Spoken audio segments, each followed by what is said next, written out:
Hey, thanks for watching this episode of Our American Travel. I'm Melanie. I'm Al. And we're so glad you came to join us on our tour of Mammoth Cave National Park. It was awesome. It was awesome. I'm going to give you some advice that we know now since we've been there. Number one, book your tickets early. They say to do that on the website when you're planning your visit. Did we do that? You did. You booked for the Gothic tour, but we thought we would be there a couple days. We might take another tour, and it was only an hour. We might take one later, and then everything that we were interested in after that was sold out. There were a couple of different ones we wanted to take, and we could have taken the historic tour. Yes, but half of the historic tour was the Gothic tour, so we didn't want to. And it had Fat Man's Misery. Yes, yeah. Some other advice. I'd have been fine. You would have been fine. Other advice is to get there early. We were on the first tour of the day before the self-guided tours start. We got there at 8 when the park opened, and our tour started at 8:45. And so there's no one else in the cave when we went down. We were the first group, and that was kind of nice. And what did the guide say? He said when we went down there, we were standing at the entrance of the cave, and you kind of see the entrance right now. He said, "Everybody, be quiet for a second. Listen." And there was no sound. And he goes, "Well, that's probably the only time you'll hear that today because there'll be other tours and it'll be noisy and all kinds of stuff." So solitude. It was awesome. Yes, and one of the benefits of the Gothic tour, well, there's several. First, it's shorter than the historic tour. It's about a mile. It's a mile instead of 2 miles. There are none narrow passages like the Fat Man's Misery and the historic tour. There's really no short places either. Or yeah, real short. You didn't have to really bend over much. I mean, I didn't have to bend over at all. But and also, it's a smaller group of people. How many people you think we had on our tour? Maybe 15 or 20. Yeah, and so we could ask. We saw one of the historic tours go by, and there was like 100. 100, yeah. There's at least 100. That's the most popular tour, I believe, and yeah, it's just a bigger group. So we had a really personalized experience with our guide. We could ask him a lot of questions. It was really kind of cool. And he did say near the end that tour may be going away. He didn't really explain why, but anyway. Because it's historic. No, the Gothic tour may be going away, not the historic tour. No, yeah. Well, but the Gothic tour is the most historic tour. Yeah, but I mean, think in reality. it's because it doesn't take as many people, so it's probably not as cost effective. It's probably not effective. They need more rangers that way and all that. Yeah. So anyway, it was awesome. We enjoyed it. I'd highly recommend it. Highly recommend you guys go. If we ever go back, there's lots more things to do that are above ground that are not down in the caves, and trails and ranger programs and just a lot of really neat stuff. And there's some other caves in the area. In fact, we went to one, and we're gonna tell you about that later. Yeah. Thanks for watching. Thanks so much for tuning in.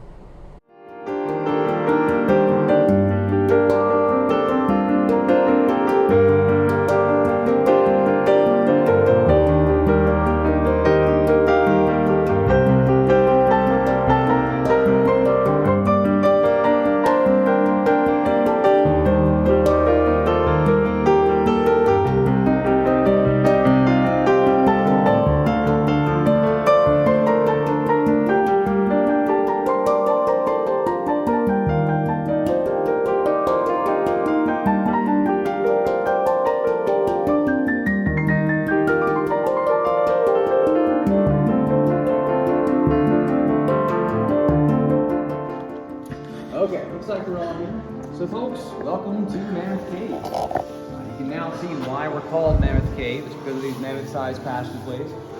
Back in the 1800s, the cave had a few different names, Green River Cave and several others, but eventually Mammoth Cave kind of stuck, and I think it's a pretty fitting term for this area. So you can see how massive this room is, and this is not even our biggest room, so there's one about double this size a bit further down the passageway there. Currently, we have found 420 miles of cave here in the cave itself. We don't know how long the cave is, though. Some estimates are over 1,000 miles long. We simply don't know. But it's basically like a big bowl of spaghetti or like an anthill, right? So if you imagine the rim of my hat being the above-ground portion there of the cave at 53,000 some odd acres, the vast majority of what we found sits beneath that 53,000 acres. It skirts the boundaries in places, but it all sits down there. But to kind of give you a visual image, if we could straighten out all of Mammoth Cave that we found into one linear passageway, we could walk underground from here to well past Atlanta, Georgia. So absolutely massive as far as what we found so far. On today's tour, pretty much what you're going to see is natural as far as the walls and ceiling goes, but of course the floor has been altered greatly pretty much throughout this entire tour. But there is one thing missing from the walls and ceilings, and that would have been bats. So we have reports from way back when that the walls and ceilings were literally crawling with hundreds of thousands, if not millions, of bats. And those bats, of course, would leave the cave, they'd come back in, and then they would poop in here. Their droppings, their bat guano, would be all in the soil around us, and that bat guano has a direct tie to these artifacts that you see in front of you. These artifacts are all original. They're from an old mining operation from 1811 to 1814 that was here to fuel our efforts in the War of 1812. The cave preserves things, right? It's a near constant temperature, near constant humidity, and so things down here just tend to stick around. They don't kind of break down. So you take these same logs to the surface, and of course, in no time at all, they're going to rot away and whatnot. Now that bat guano, what they would have done down here is they would have used ox teams and mule teams and be going back and forth down this passageway and down this passageway. Voila. Let there be light. Magic. I like how you did that. What's that?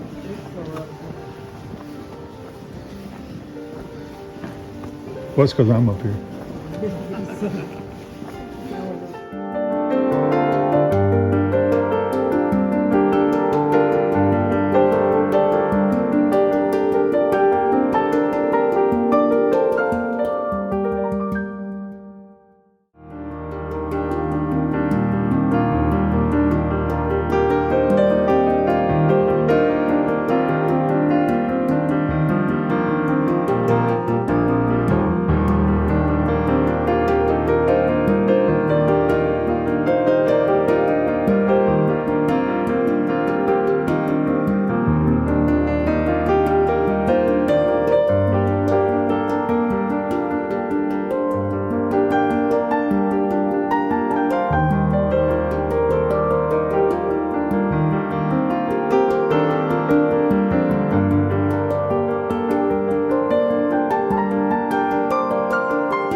You should not go to Mammoth Cave without taking a tour. We certainly did that. We took what was known as the Gothic Avenue tour. We'll talk a little bit more about that later. But currently, from June to July, I think they're offering about 10 different tours you can take. And there's usually multiple opportunities to take some of those tours, or some that are a little more specialized that only can take it one time a day. But like the historic tour, for example, I think you can take 5 or 6, 7 different opportunities to take that. Now each tour is somewhere between $15, $20 something dollars. But well worth it. Great opportunity. Some are about a mile long, some are a quarter of a mile, some are 2 miles, and some are rated difficult, some moderate. I guess there's even a wheelchair rated tour where you can go on a wheelchair or a scooter. And then there's one tour I know where there's only 12 stairs, but there's multiple stairs. So as you saw, we went down, we went up a few stairs at the end, came down a few stairs at the beginning, and there's lots of slopes in it. And so it wasn't the easiest tour, but certainly wasn't difficult for an old man like me.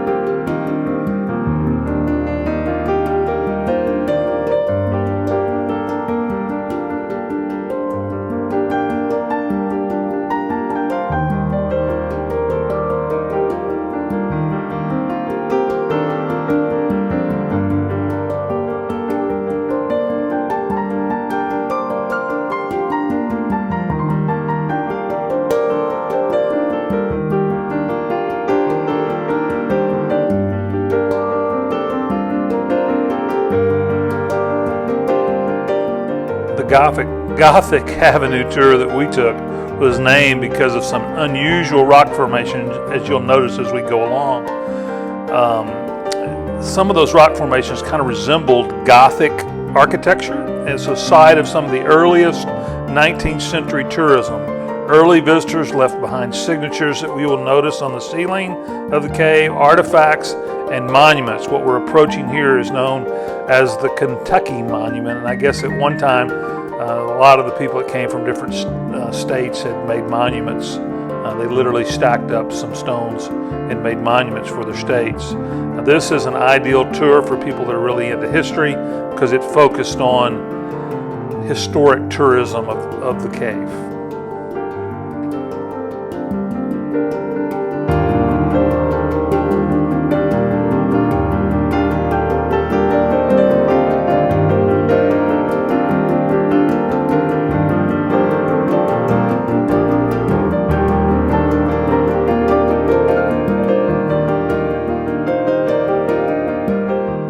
The park ranger that was giving us the tour called this the altar of sacrifice. He was really just kidding because in reality it's known as the bridal altar, I guess for a single guy.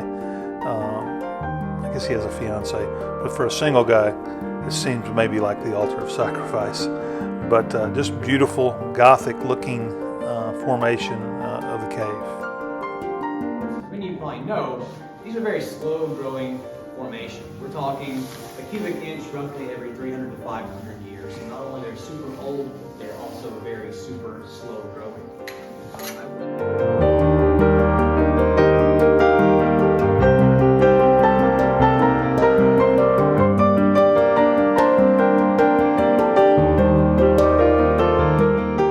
Oh, people behind me, no hurry.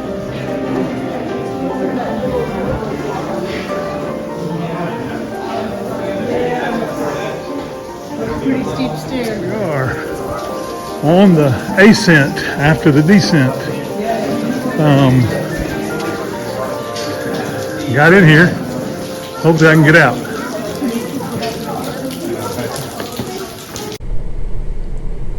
Hey, thanks so much for watching this episode of Our American Travel. We certainly appreciate it. We would love it if you would like and subscribe to our channel. It really helps our channel grow, and we would love that. So stay tuned for our next episode. Bye.